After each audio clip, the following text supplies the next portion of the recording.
Hi, and welcome to InvestComics TV. I'm Jay Katz, your host, and today I am with Gregg Paulsen, the co-editor and art director of Bluewater's Waveline. How are you, Greg? I am great, Jay. How are you? Good, good. Thank you so much. Basically, let's hear a little bit about yourself, Greg. Just tell us a little bit about it. Sure.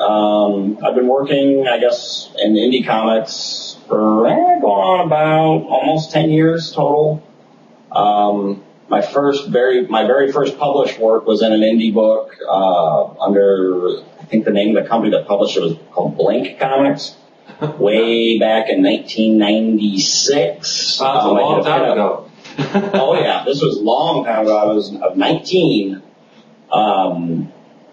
For a friend of mine's book, he had it published through them. I think they were a company out of Michigan. He had a book called Talisman, and I did a pinup in there for him. That was the very first thing I had ever gotten published in a comic book. Nice. And then from there, my mentor, one of my teachers, I consider him very, very dear and close friend, Phil Hester, who is a artist he's done books at DC and all that stuff. He did a mini-series through Image Comics back in 97 called The Nameless, which I actually helped him with some layouts on that. That was my first paying job in comics, but I didn't get any credit for it, but the money kind of made up for it. So, but my first job as like a penciler, actual artist, where I got full credit for everything was a book I did through Kensler and Company, which is a publishing company out of Chicago. They had the rights at the time to Dungeons and Dragons through Wizards of the Coast, and they had a whole line of Dungeons and Dragons comics. And I did one book for them called Dungeons and Dragons Black and White, and I actually only did the first 14 pages of it because they did pay. It was a paying job, but the pay was a month after the book was published. So I couldn't keep a decent schedule working on it and maintain a day job. I had to choose one or the other, and I had to choose the day job at the time, so I only did 14 pages of it, and then they handed it off to somebody else. And then after that, I just kind of, for better or worse, putzed around the indie circuit for quite some time, doing covers here and there for various people or pinups. And then I published my own book in 2004 called Guelo, The Legend of Ronan Frost, which I actually self-published and self-distributed just around my area and through shows and completely sold out of it. Wow. What area is that? Where are you? I live in the Midwest. I live in Iowa, okay. In the Midwest here. Cool. I live in the Quad Cities, which is Davenport, Bettendorf, Moline, East Moline, and Rock Island, Illinois. Yes. And I pretty much just distributed that book throughout the Quad Cities, and we printed, I think, 300 copies of it. Sold out completely here where I'm from, and then we took them to shows too and completely sold out there. And we had planned a second issue. I started drawing it, and then once again the day job started calling, and I started getting bogged down with work at my day job, and I never got a chance to finish it. Sure. And then from that point, went back to just doing covers and pinups here and there for various indie companies, and then just got hooked up with Darren through Blue Water in late 2006, early 2007, and started doing a bunch of stuff for him. Covers, he had assigned me a book called Paparazzi, which I did the first issue of, and then I did the first two covers for. Then in the middle of Paparazzi, he lost his artist for Judo Girl, and asked me if I wanted to do it, and I was like, yeah, definitely. Yeah. Yeah, I really liked the visuals of that character, and I really liked the idea of working on it. So I picked up pretty much where the other artist left off. He did the first 10 pages of number 2, and I started from page 11 through 23 of number 2 and did the rest of the miniseries after that. And then pretty much after Judo Girl was done, I had an idea for the Wave line and pitched it to Darren, and now here we are. Very nice, very good. Have you you've done a lot of the artwork, covers and interior as well. Have you done any writing at all yet, or throughout? Not really.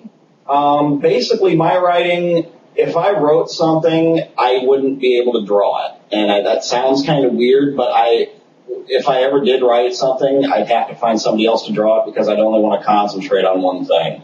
Gotcha. I'm afraid if I started writing and drawing, something's going to get missed as far as the quality. I'm either going to be too focused on the writing part and not care so much about the drawing part, or be too focused on the drawing part and not care so much about the writing part. How about the inking and coloring as far as that goes? Have you ever done that? Inking, I used to ink my own work, but that's also fallen under the thing of, once again, I want to just concentrate on one thing, because I'm afraid if I'm penciling and inking, I'm going to let the pencil suffer and do all the work with the inks, and I don't want to do that. Sure. Because I find you get lazy, if that's what you're doing. Sure. Just quickly scratch something out and go over it with ink. Yeah. Right. Not good. Right, exactly. Yeah. So do you ever see yourself writing something one day and just, putting the pencil down? Eventually. Yeah? Yeah, I've got ideas for stuff I'd like to just write. It's just a matter of actually sitting down and write them. Right, exactly. I've got like a book full of ideas of stuff that I want to do, but as my partner in crime, Aaron Stubbe, who's the co-editor of Wave, always says to me, he goes, "Your problem is, Greg, you come up with great plots, great ideas, but it takes you forever to write anything, so that's why you just should give it to somebody else." And he's right. We've got ideas for stuff, just, taking the time to sit down and write them out is always a challenge. All right, cool. Listen, you're talking about Wave from Blue Water. We're going to take a little break, and then we'll come back, and then we're going to touch on Wave from Blue Water Comics, all right? Okay, great. We'll be right back, all right? Sure.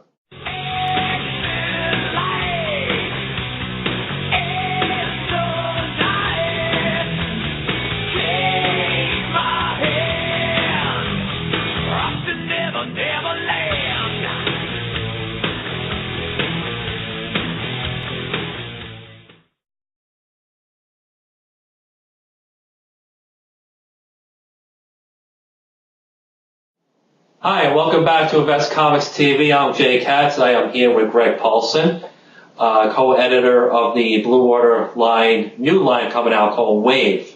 Okay? Why don't you tell us a little bit about what Wave is and what we can expect to see from the new line, Wave? Well, the Wave was, I can't take 100% credit for it. Aaron Stubbe, my writer and co-editor, he is the other big brain behind it. Basically, the Wave came about by, after I finished Judo Girl, I knew I wanted to do something superhero related. I wasn't sure what, but I wanted to just do something with a little bit more action, superhero, mysticism type stuff. Sure. And I gave Aaron a call. We just kind of started bouncing some ideas off each other back and forth. And the Wave stuff had always kind of been in the back of my head, but I didn't really know what I wanted to do with any of it. And then I just kind of brought it up to him that, we always thought Darren had some really good ideas with some of his superhero characters, but I felt there needed to be some more there. And, so the initial idea for the Wave was just to be Darren's superhero universe. Get like his 10th Muse character and Leslie Devices and all under this banner. Me and Aaron could maybe revamp all of them. I would do character designs and Aaron would come up with a series Bible for it. And then we just pitch it to Darren and see what happens there. And then I kind of started thinking some more, and I said, I don't know if he'll go for that, because I know the 10th Muse, when it comes to the 10th Muse, that's Darren's baby. He really keeps that one very close to heart. So I didn't think he was going to fly quite like, everything the ideas we had. And Aaron at the time was the writer of Legend of Isis. So I thought, if anything, we could probably get Isis, because you're already writing that anyway. Maybe he'll definitely go with that one. Right. And Aaron wasn't 100% sure on that because he's had some pretty tight things with Darren as far as what he could and couldn't do on that book. So at that point I said, well, Darren's big on the whole, myths, mythology, and the Greek gods. Why don't we try and do something with that? And I know he's got a couple of characters he's not really using in that realm that maybe we could revamp and, retool and make something out of. So yeah, Aaron's like, yeah, let's do something there. And I said, well, give me a couple of days to come up with some ideas and designs for stuff, and then you and I'll chit-chat on the phone again, and we'll see what happens. And he was like, all right. So I guess about a week went by, and I hammered out the initial designs for each of the characters, and I pretty much nailed them on the first pass, with the exception of the Trident character.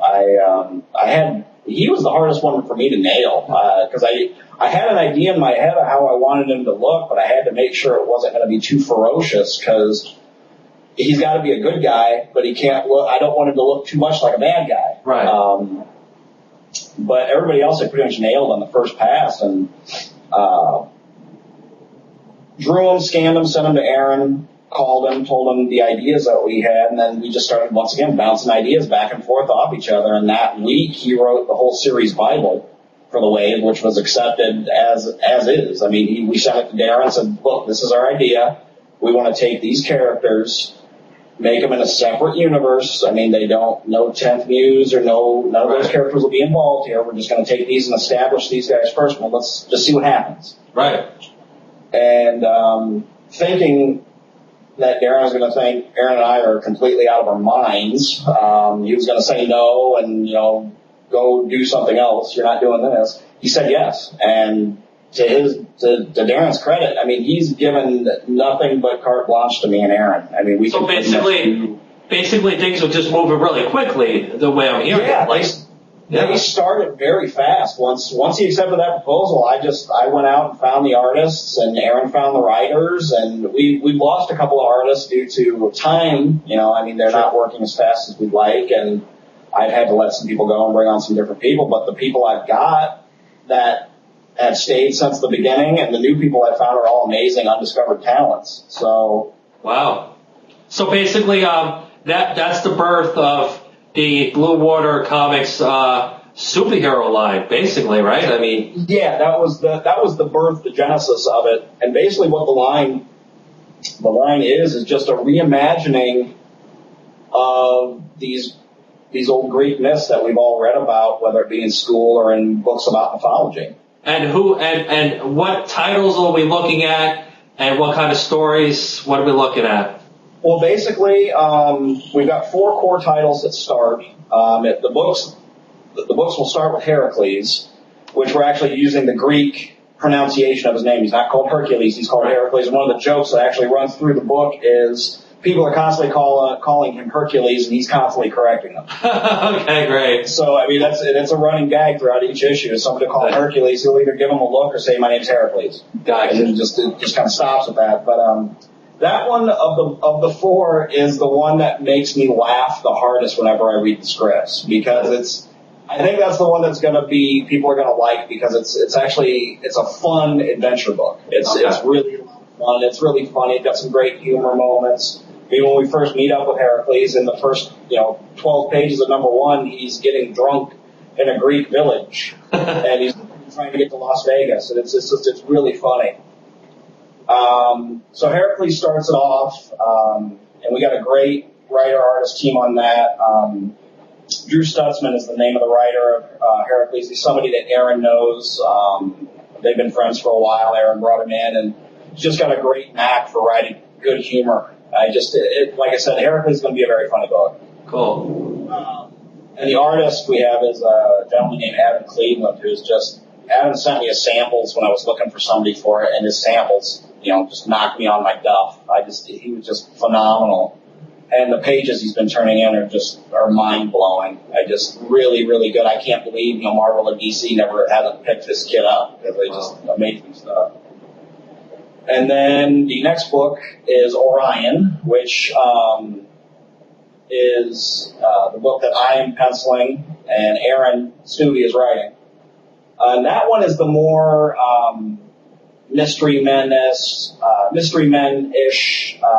conspiracy kind of comic book. It's it's a lot of action in it, a lot of really good action sequences, but it's got a lot of depth as far as what's going on, and it's kind of got a full Firestorm type of character with Orion, because Orion is melds with another character. It's kind of like a host, kind of like how Ronald Raymond and Professor Stein did with Firestorm. We kind of did that with Orion. And it makes for great character back and forth, too, because there's always an internal monologue going on between Orion and his host. And like I said, Aaron's writing that one. I'm drawing that one. I have a great, talented inker named Victor Moya who's just doing unbelievable things to my goofy little pencil drawings. And we just brought on an old friend of mine named Todd Rayner who's doing the color art. And Todd's amazing. He just, every time he sends me pages that are in color, it's just phenomenal. Speaking of pencils, do you have anything on your board there right now? Yeah, I sure do. What do you got there? A page I just started for the first issue of Orion, which doesn't actually come out until next year. And oh, we'll get to okay. that too, I'm assuming. Yeah, this is. See, I'll try and get this as clear as I can get. Oh, that's great. Thank you so much. Get that up to the camera. I just started this page. I'm only Very nice. I pretty much got the layouts of the panels there, but I just started penciling it. And I'm hoping to have this done maybe within the next day or two. Very nice. We got a preview. Thank you. Yes, you're welcome. Cool. But yeah, normally it takes me about a day and a half to finish page, depending on what my schedule's like. But anyway, getting back to the books. Sure. After Orion is Artemis, and Artemis is kind of our pure goddess Wonder Woman style. I hate to compare her to Wonder Woman because she's not. Right. But I think that's the closest comparison I can make for people who are maybe apprehensive about picking some of this up. Mm-hmm. She's basically a goddess that's walking among mortals and is trying to deal with her station in life now that Olympus is no more. Okay. And we actually have a female writing the book, which I think is a novel treat, but an 18-year-old is writing this. Wow. Very nice. Her name is Jenny, at least that's what Aaron calls her. Her real name is Ava Jana. She's from Russia. Nice. I am not even going to attempt to pronounce her last name for you because I know I will murder it. But she, of all the scripts I've read, and for her being only 18 years old, she is an amazing writer. Wow. Very descriptive. I think if she wants to stay in comics, she could have a really good career. Wow. She knows she for an 18-year-old, she certainly knows what she's doing. That's awesome. Well ahead of her time, obviously. Yeah. Oh, I would say by leaps and bounds. Wow. And then on the artwork side of Artemis, we have a gentleman from Mexico. His name is Oscar Mazaldua. When Oscar sent me his samples, it was like Adam, it blew me away. Blew me away. He's got a very Brian Hitch-like style to his work. Nice. Very detailed, crisp storytelling. Every time I look at his pages, I don't see a flaw in them, and it almost drives me crazy. But yeah, he's just amazing, amazing talent. His book, I think, is the one that people are going to be like, they may just pick it up just for the artwork. Sure. Because Oscar's artwork is just amazing. Wow. On colors for Artemis, we have a gentleman named Ryan Vera, who actually is the colorist of our Wave Zero, which I'll actually get to here in a little bit as well. His colors complement Oscar's work so well because they're very soft. You can almost, when he colors Oscar's stuff, it's almost like you can touch it. It's really, really, it suits the artwork so perfectly. Just a very, very good blend. And lastly, of all the characters, we have Trident. Trident is the darkest of these 4 books. Okay. It's also my favorite. It's the one when the scripts were coming in, I couldn't wait to read the next one. I had to read it. I kept begging Aaron for the other scripts. And, sorry, my cat came in. No, obviously the cat's very interested in that comic too. But, I kept begging Aaron for the scripts. And where's the scripts? I got to read the other trading scripts. These are great. I think it's the one that's going to be like maybe the sleeper book of the bunch. I think people are really going to like it, but people are going to be like, wow, where the hell is this thing going? Right. Because it's very dark. It's very violent. But it's not violent to the point it's like it comes out like a Saw movie or anything. Right. It's just it's a lot of comic book violence, but it's also I don't think people are going to be expecting what they think they're getting. Right. They're going to be like open up to read it and think they're getting one thing and they get another. And that's what I'm hoping for too with that book, by the way. Because like I said, when I was reading the scripts, I was expecting one thing and got something completely different, and I was happy at the end too. That book is written by another one of Aaron's good friends, Britton Sullivan, who I believe Aaron and him went to college together. I'm not 100% sure there. Okay. But they're really good buddies, and they actually lived within, I think, 10 minutes of each other. So Aaron was able to edit his scripts almost immediately. Nice. And the artist is somebody I've actually been following for a while, but he's never gotten really a chance to work on anything. He's a young artist from the Chicago area. His name's President Nelson, and yes, that is his real name. President is his real first name. He constantly has to assure people that. Apparently, when he started on Facebook, Facebook wouldn't let him use his first name, thinking that it was fake. Oh, wow. So he had to start his Facebook account with a different name. But yeah, President is his real name, and he's a very talented young man. He's another one with the right kind of guidance can really go somewhere, I think. I could see him drawing Spider-Man in the future easily. I mean, he's got a very loose, cartoony style, but it works so well and blends so well to get with, especially with what we're trying to do on Trident. His work just fits it to a T. And his inker is a fellow that has kind of come in and out of my life a couple of times through some of the indie projects I've been through. Is a fellow named Luis Alonso, whose inks just complement President's work so well. Nice and smooth, and just the melding of the two makes everything look great. Right. But those are the 4 core, and hopefully, if they're successful, there will be more. Oh, yes. What? It will be successful, I think. When is the Wave line coming out, and when's it going to start? But is there like a prequel or some kind of sampling we'll see before the books come out that we can see? Hey, this is Trident. Hey, this is so-so. This is what President's artwork. This is what this looks like. What will we see? There actually is.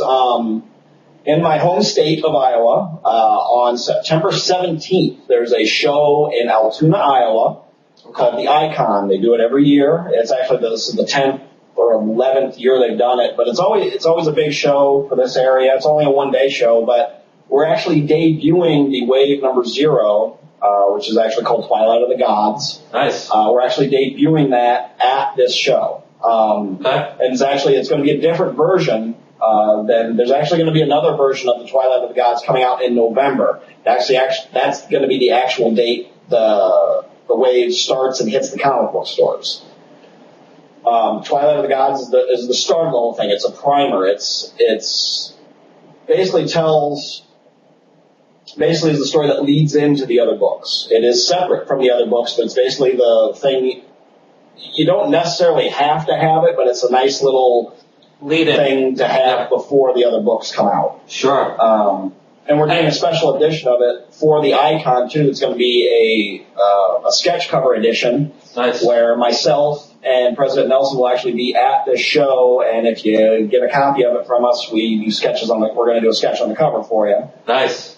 And the books the ones we're doing the Icon are very limited. They're only going to be maybe 300 copies total, and once those are gone, they're gone. It's only going to be available at that show, Greg? And that's it? Yeah, basically this edition is going to be available at this show and this show only. Okay. And then in November, you'll be able to go to comic book stores and get the Twilight of the Gods regular edition. Okay, so September 18th, we should look on eBay.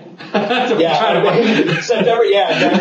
18th, look on eBay. You'll probably see some copies out there. But I'm being very stringent with this book too for this show because I've got the artists and writers come. Hey, are we going to get our copies of the show? Sure. It's like you get one copy and that's it. Yeah. And at first I wasn't going to do any copies for any of us. I wanted to get them all out to the fans. That's all I wanted to do. And then I thought, we worked on it. Maybe we should at least get one copy of it. So I'm only keeping one copy until the regular edition comes out in November. Sure. But that'll be out in September. September 17th. We're going to debut it there and see what happens. And I'm hoping everything goes well with it. I'm hoping it's well received. It should be because I've read the thing I don't know how many times on my computer, so I can't wait to actually hold a physical copy of it. Yes. That's pretty awesome. And then the actual Wave books, Heracles will be out in February 2012 is when we're starting. We're making sure we have at least 3 issues completely penciled inked before we solicit anything. Sure. That way we make sure the books come out on time. Yeah, absolutely. And who else is involved with the Wave line that we haven't heard about? Maybe in the backgrounds. The production guys, I can't give enough credit to, there's 2 guys in particular. One I've already spoken about, his name's Todd Rayner, who's actually the colorist for Orion. He's been a godsend lately. He's helped, put our ads together. He's helped get logos finished up and designed. He's kind of really come through big and bad for me, and I can't thank him enough. But one other guy I have to mention, who has just been wonderful. He's somebody I actually found through message boards and brought in as a letterer, and he's now become a production guy for me as well. It's a guy named George Warner. George is a letterer primarily. He's actually lettering Orion and Heracles. And he's also just turned into a great production guy. He's somebody if I need something done quickly, like a credits page or a quick logo touch-up, I go to George. George initially did the rough designs of all the logos for the books, and then Todd actually finished them up. And George has been a very invaluable person to me on the production side of things. And one other person I have to thank, and honestly, he doesn't, it kind of goes without saying, but I feel I have to thank him, is Darren Davis. I mean, without Darren, this thing wouldn't be here. Yes. Darren gets a lot of bad press, and I don't see the reason for it. Well, I mean, it's a double-edged sword. I see why people could be angry at him for certain things, but I've known him, I've known Darren actually a long time off and on through various indie projects. But I personally got to know him over the past 4 years. I can't say anything bad about him, and I never will. I mean, he's the only guy in indie comics who steadily gives me something to do. And I will thank him forever for that. Yes. He's always somebody, if I'm having an issue with something, I can call him and tell him what the issue is. Yes. And he's able to work it out for me. It's a very humble guy, Darren. And, yes, he is. Whenever I call him myself, it's not like I gotta wait weeks and weeks or he never returns my call. He'll call me back, and he's a very humble guy. He's a good guy, Darren. Yeah, and also, I mean, if you leave him a message saying, I really need to talk to you, he calls you within 24 hours. Mm-hmm. He goes, I need to know something. Oh yeah, well, he's right on it. So I can't thank him enough. I will always do something for him if he needs it. Except his biography books. I'm sorry, Darren, I just can't work with him. Don't be wrong. You don't want to do the Justin Bieber biography? Oh, you know what? I got offered that. Oh, there you go. All right. I turned it down. Well, okay. But that's great. But he knows I'm just kidding him about that. Yes. Those books have been utterly successful for him, and I'm glad. Good, yeah. Why not? Hey, if he's not doing it, someone else will do it. They'll make money. So why can't he make money doing it? There's nothing wrong with that. Yeah. We live in America, don't we? And the bottom line is with those books, too, I mean, if you don't like them, don't buy them. Right. There you go. Exactly. It's just like it's like the radio station or TV. You don't like it, you don't want it. Just change the channel. You don't like it. Yeah, you don't like it, don't buy them. Don't call them a hack. Don't call them anything. You don't like it, don't buy it, don't read it. Exactly. That's the way I feel. You know, just pass the page of the previews if you don't want to see it. Next, yeah, exactly. You know, exactly. That's all you have to do. Yeah, but this is the age of the internet. They have to complain. Got all these like trolls out there that just want to attack people and just say no. That's to me. Aside from email, what's about all the internet's good for anymore? That and pornography. This is true. Absolutely. Yes. Yeah. I mean, it's good for attacking people that you don't have to worry about. Getting into a physical altercation with them, you can just verbally abuse them. Exactly. It's amazing, Tell you. So, as far as the waveline, say it gets really successful, which it probably will, because I've seen and heard a few things about the waveline. In the future, let's say, would you ever think about a crossover with one of the majors, with Image? It would have to be. Or something? That's a very good question, because I've actually been posed that question before the line even really got going. There you go, sure. And one, I would want the line to be fully established. Right. To where we could get away with doing something like that and make sure it worked, but also I'd have to make sure the crossover made sense.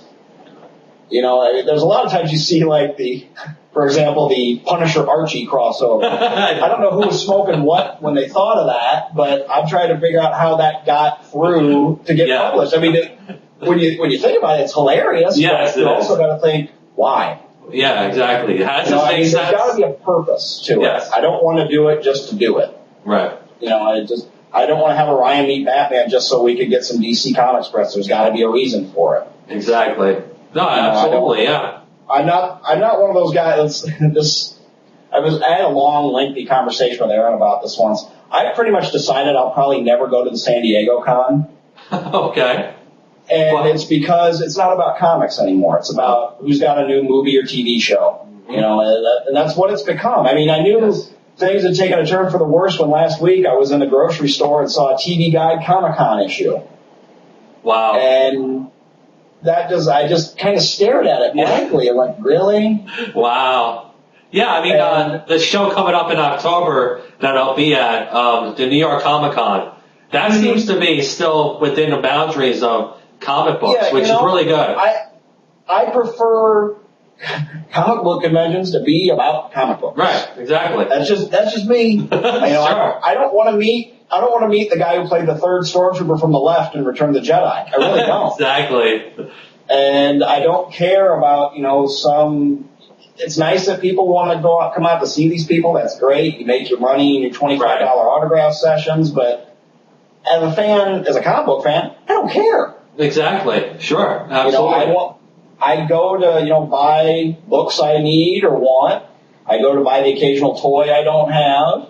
And I get sketches from guys I like. And I meet people I want to meet. And that's all I really do with those things. I don't care about, meeting, so-and-so from, some episode of Star Trek that I never saw. I agree. I don't care about that. Exactly. To see New York Comic Con, like they just announced a couple of weeks ago, they're getting Frank Miller. So it's like, wow, that's pretty cool. There you go. That's comics. Cool. That's awesome. As long as, if you can keep it based in comic books, I'm there. Right. But if there's too many, has-been media guests, I don't right. I'll stay home. Exactly.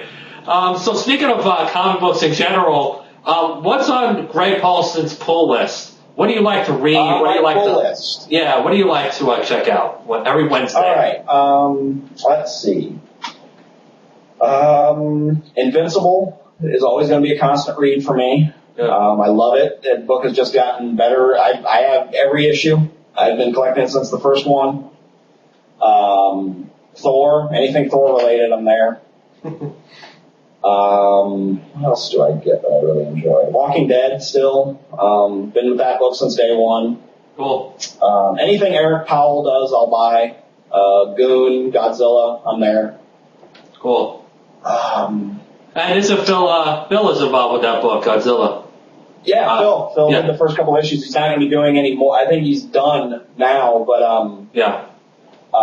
his plate is so full over at Dynamite anymore with his writing gigs. And Sure. Phil, that's the other thing about Phil too, not to get off here for a minute, Sure. but Phil's always been a great writer. And it's kind of always bugged me that just recently he's kind of come into people recognizing he's a great writer. He's always been. I mean, Yes. I highly recommend to anybody out there, if you can find them, Amaze Inc. and Slave Labor Graphics collected his Wretch miniseries that he did, and go read them because they were great reads. I mean, aside from the amazing artwork that he does, just story-wise, they're just very, very good things to read. Nice. Cool. But back to the question, yeah, I don't. I'm trying to think, what else do I buy? What do you do? What do you feel about the whole DC number one? How do you feel about that? You know, as a fan, I feel about it honestly the same way I felt about the whole one more day, brand new day thing with Spider-Man. Basically you're erasing continuity to start all over again. You know, you're erasing everything that we've read for the past 70 years so you can start over again. I don't know, to me it's a gimmick. Yeah. You know, and depending on how well it's received when the books start coming out, we'll see how long it lasts. Mm-hmm. You know, I've never been a huge DC fan. I mean, with the exception of a couple of characters.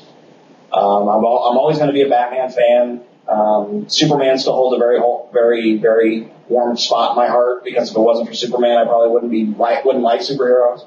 Okay. And I am a Shazam Captain Marvel nerd. He's my favorite. Sure. He's my favorite character. He's awesome. Yeah, sure. But those three, other than that, I mean, I've never been a Green Lantern fan, and the movie solidified me not liking him that much anymore either. Yeah. You know, it's a gimmick. It's something that, you know, if it doesn't float well with the fans, it's not going to last long, and we'll go back to normal. Okay, so I can't even say I've always been more of a Marvel guy, but even Marvel now, I don't really care so much about them anymore either. I mean, with the exception of a few books. Well, everything's just so gimmicky these days with the big two. Everything's a gimmick. Everything's an event. Everything's tragic. Everything's huge. I think they got to get back to basics a little bit. It has to be though, because you're going to lose. You got to find a way to pull in new readers. Because unfortunately, most of the people who read comic books are probably your age and my age. Right. I don't know too many little kids that read them anymore. Not anymore. No way. So I mean, basically, wrapping this up a little bit, the 4 books that you have coming out for Wave, right? Would you ever, since the movies are all the craze now, what of the 4 comics on the new Wave line would you want to see first on the big screen, and why? Trident. And just because I knew you were going to say that. I think visually Trident would be the one that would be the most, I think, visually interesting on screen. I can see the other 3 as cartoons.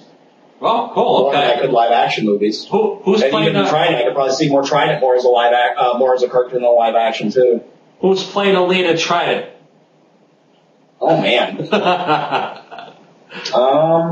Give us a little tidbit of what we're looking at when Trident comes out. What we could envision. Well, the thing is, Trident actually starts off as a boy, I want to say he's like a 16-year-old kid. Okay. So it'd have to be a young actor of some sort. Right. I honestly don't know. I don't know too many. I don't pay too much attention to stuff like that, to be honest with you. It's like when everybody was up in arms over Chris Evans getting cast as Captain America. I didn't really care because their main thing was, he was the Human Torch, so he's going to play Captain America like the Human Torch. So no, he's not. They're 2 completely different characters. Exactly. And if you watch the Captain America movie, he proves it. I mean, he's Captain America. Yeah, but weren't we all up in arms when Michael Keaton was announced as Bruce Wayne, and he turned out to be the best Batman? So he was the best Batman. That's Christian Bale. Right. So there you go. So you're right. Christian Bale is awesome, but But Yeah. Michael Keaton was great. When I heard that, I was like, one of those kids. Yeah, Michael Keaton. Are you crazy? Michael Keaton. I was 11 years old when they announced that he was going to play Batman, and I looked at my brother. I was like, oh, is this movie going to be a comedy? Right, exactly. And obviously it wasn't. Right. There you go. Cool. All right. So we're gonna wrap it up and Okay. Tell us one more time the new Wave line coming out from Blue Water comes out when? It will be out, the Wave Twilight of the Gods, the Wave Zero will actually be out in comic shops in November. Okay. But like I said, you're near Altoona, Iowa on September 17th. You come to the Icon. We'll be more than happy to sign a copy of it for you there because we'll have some advanced ones. Cool. And then the regular books will start in February 2012. Is there anywhere we can keep in touch with you as far as following what's going on in progress here? Certainly. We do have a Facebook Wave fan page. So if you just if you go to Facebook and the search engine, type in Blue Water or Blue Water Wave, you'll find us there and go ahead and ask to be part of the group and we'll be more than happy to add you. Very cool. My personal Facebook page, I won't give that because I really don't give any Wave updates on there. Okay. I know we have a Twitter account, but I don't know what it is because I never get on it. That's great. So I won't worry about that. The main one that they want to check out, though, the one that we update regularly is our Facebook Wave page. We're constantly throwing updates and stuff on there. I posted some pages from the primer, the Wave Zero on there. Awesome, cool. Probably within the next, I'd probably say after the Icon, we're going to start showing previews of the books. So, everybody can get an idea of what that is. Also, I should mention with the primer too, everybody who's working on the regular books drew pages in the primer. Nice, okay. Oscar, the artist, did the first 5 pages. President did 5 pages. I did 5 pages.